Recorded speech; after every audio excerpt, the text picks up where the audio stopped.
En dernière seconde de ce premier round, je rappelle qu'ils vont regarder la série de boxe Budweiser. Alors, le de retour est surveillé en bas de l'écran. Voici cette puissante droite de Jean-Pascal qui commence le deuxième round un petit peu de la même façon. Et à qui a-t-on donné le premier round? On a eu le pointage, des points. Alors voilà, c'est Bunting qui, selon les shooters, s'est sauvé avec les honneurs du premier round. C'est-à-dire que je pense qu'on donne des coups, c'est Bunting qui a placé les meilleurs, mais là, je pense qu'on vient de se réveiller au deuxième et les coups en puissance commencent à sortir.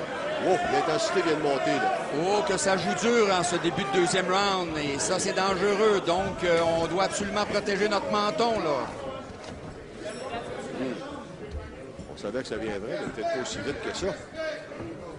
On veut impressionner l'adversaire. Tous les deux se sentent très puissants. Donc, on veut aller chercher un avantage là dès le départ. Et Bunting, à cause de sa grande portée, n'est pas facile à approcher. Non.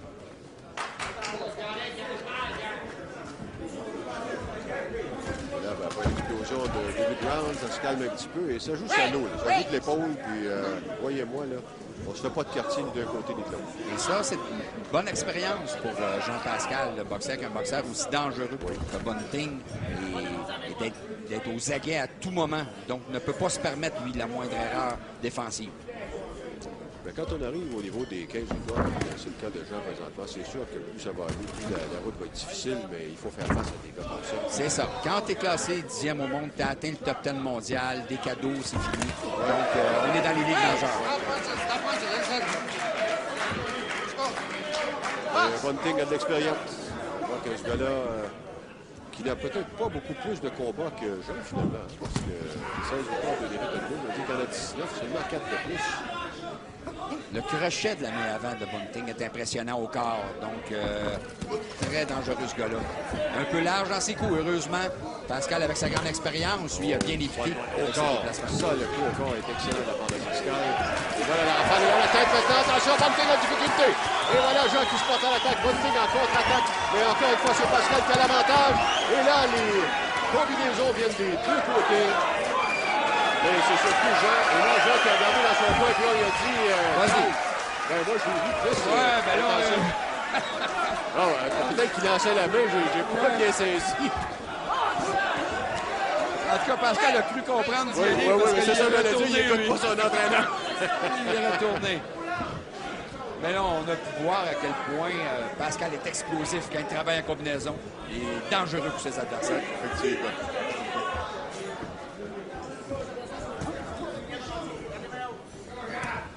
Alors, bon, ben, c'était un deuxième round dans Diablo qui tire à sa fin. On fait une pause avant de regarder la série de boxe Budweiser au réseau TV. Le retour avec le troisième round et Guy Jutant qui accorde le deuxième à Jean-Pascal. Donc, selon lui, c'est un match nul. 19-19. Dans le cas de Raphaël Bunting, sa dernière défaite, en fait, son dernier combat, ça a été une défaite au troisième round contre Anthony Henshaw, perdu par KO technique. Et après ça, il faut monter aussi loin qu'à 2003 pour son autre défaite. Oui, et en comptant Henshaw, il avait donné tout un spectacle.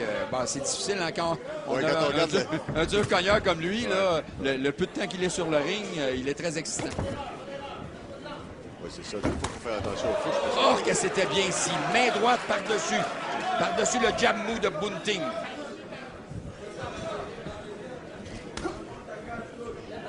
Alors, Jean qui tente encore une fois de couper le ring, un peu comme on l'avait mentionné avant que le combat commence. Il s'en tire quand même assez bien dans cette stratégie depuis le début du combat parce que c'est lui qui a pas mal le contrôle du ring. Pascal, qui était large dans son coup, a perdu l'équilibre, doit éviter de faire ça. Ne doit pas être trop anxieux. De toute façon, plus le combat va avancer, plus son avantage va être certain compte tenu du fait que Bunting n'est pas habitué, lui, de faire beaucoup de rounds. Ses combats sont relativement courts, alors que Pascal a connu ça à quelques reprises. Oui. Donc, il doit être prudent à tout moment. Sa chance, il va l'avoir à quelque part dans le combat. Donc, ne doit pas jouer le tout pour le tout. D'ailleurs, le plus long combat là, pour Bunting en carrière, c'est 7 rounds.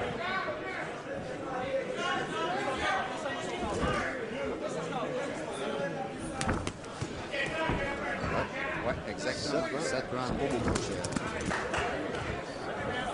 et une seule fois. Hein? Oui, une seule fois.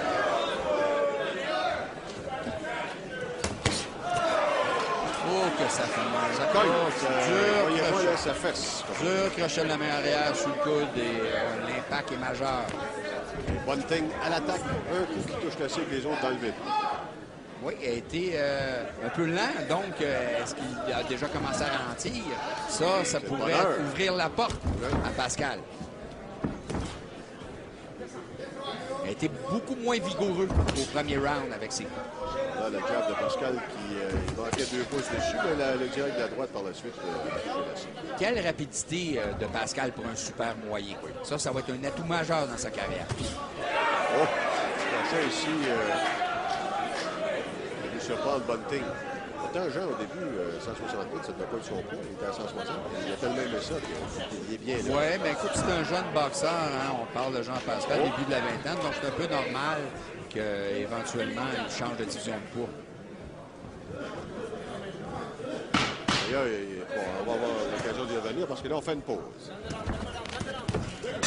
Round à l'avantage de Jean-Pascal qui prend donc les devants selon 18-30 dans ce combat. Il y a une chose que je n'ai pas aimée cependant au deuxième round, c'est lors d'une esquive.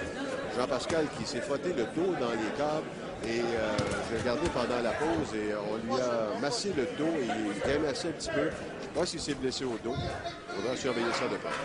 C'est à espérer que ça ne soit pas trop grave parce que là, Bunting a bien débuté le troisième round avec une combinaison courte, donc moins échevelé qu'au round précédent. L'argent, encore une fois, avec les trois puissances. Mais Bunting qui a réagi quand même relativement bien. A bloqué le plus fort de l'impact des coups.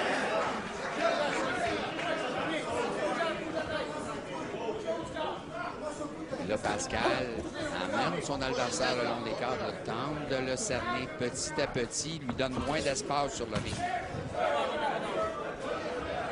Il reste dans le coin, il attend des uppercuts, mais ça passe dans le dos. Oh, belle attaque ici de Fabulous Fairway ou Memphis Fairway, si vous aimez dire. C'est beaucoup moins bien techniquement que Pascal qui a lancé. Ça, c'est sûr. Mais la dernière attaque a touché la cible. C'est ça. Et c'est un boxeur qui, avec une puissance comme ça, un peu sournois aussi. Donc, Pascal n'a pas avantage, lui, là, à s'endormir là-dessus parce que ça prend tellement peu d'action pour changer l'allure d'un combat.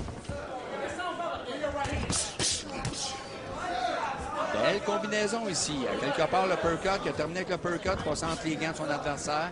Donc, il est intimidant pour l'adversaire à cause qu'il travaille en combinaison.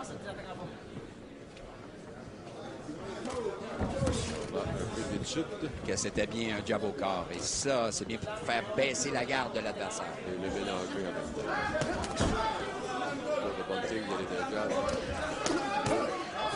Bunting a de la difficulté à se servir de sa portée.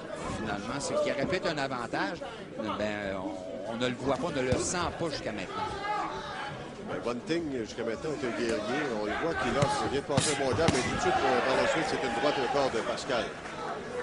Au niveau de la rapidité, on l'a mentionné, on va le répéter, Pascal est nettement en avant. C'est vraiment des coups bien appuyés. Oh, bonne gauche ici, crochet de la gauche. Et voici maintenant la droite. Et Bunting juste au-dessus de nous, dans les câbles. Se défend du mieux qu'il peut, mais c'était nettement à l'avantage de Jean-Pascal, cette attaque.